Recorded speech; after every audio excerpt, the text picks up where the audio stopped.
Located on the southeast coast of mainland China, a 45-minute fast ferry ride west of Hong Kong, Macau is something of a hidden gem.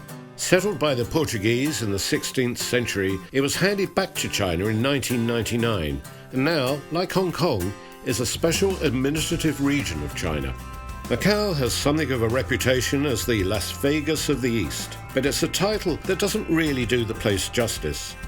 It's true that luxury hotels and casinos dominate the skyline, but there is far more to attract international visitors here than just the roll of the dice. This is Sintra Square. It's the historic heart of Macau, and the reason everybody comes here to see this rich Portuguese architecture. The whole city centre of Macau has been designated by UNESCO as a World Heritage Site.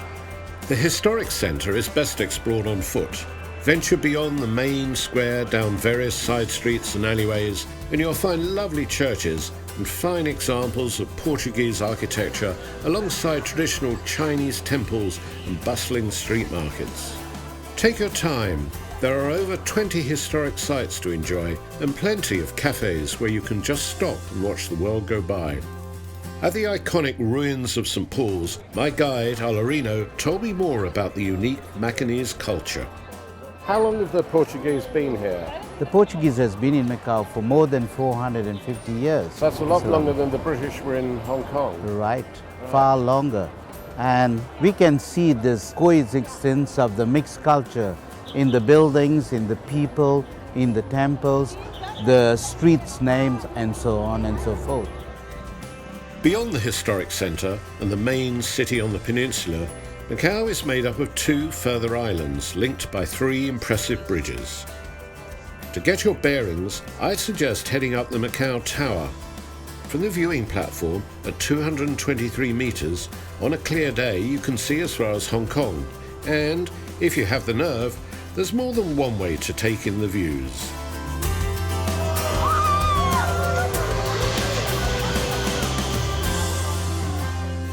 Back on the ground, where personally I'm far happier, there's plenty to see and do. If you get up early one morning, you can come and join the locals for a spot of Tai Chi. It's a lot harder than it looks.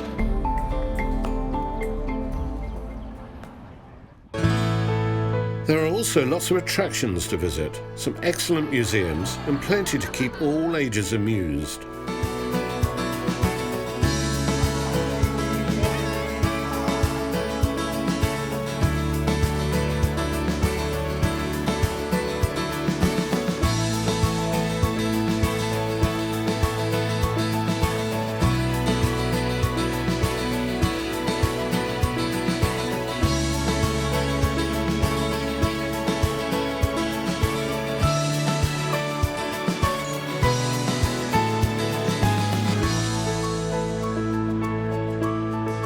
Macau's famous for its annual Grand Prix, which takes place in November. But if you miss that, there's a terrific museum.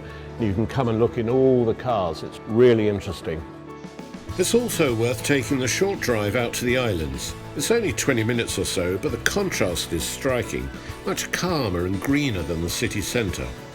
People head here for a more relaxing day out to enjoy the sandy beaches and village lifestyle unchanged for centuries. At the heart of Coloane village, it's a British family that has really made its mark with Lord Stowe's Bakery, these days run by its founder's sister, Eileen Stowe. Take one of these. This is an egg tart, as known in Macau, actually based on the Portuguese pastel de nata. Very good. But this is my brother's own recipe, which is a mix of the Portuguese pastry technique and what he knew from our mum of good old British custard. Your mum from Ilford? Ilford indeed. Right. But I tell you, this is the best egg tart you will get in Asia. I swear to God. I believe you. It's absolutely delicious. Staying with food, and this is one of the key attractions in Macau, it's worth mentioning restaurants, which are much cheaper here than Hong Kong.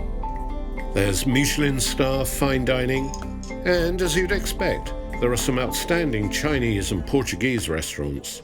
There's also Macanese cuisine, which is the local cooking. It incorporates lots of spices that have been brought from all the colonies all over the world, from Africa, from Indonesia and so on. It's a little bit spicier than the Portuguese cooking and terrific, really delicious. When it comes to choosing where to stay, there's a wide choice of luxury hotels. Standards are very high indeed.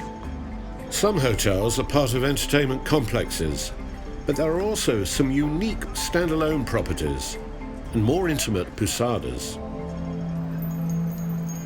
What makes Macau different as a Far East destination is its unique blend, its unique marriage of Chinese and Portuguese culture.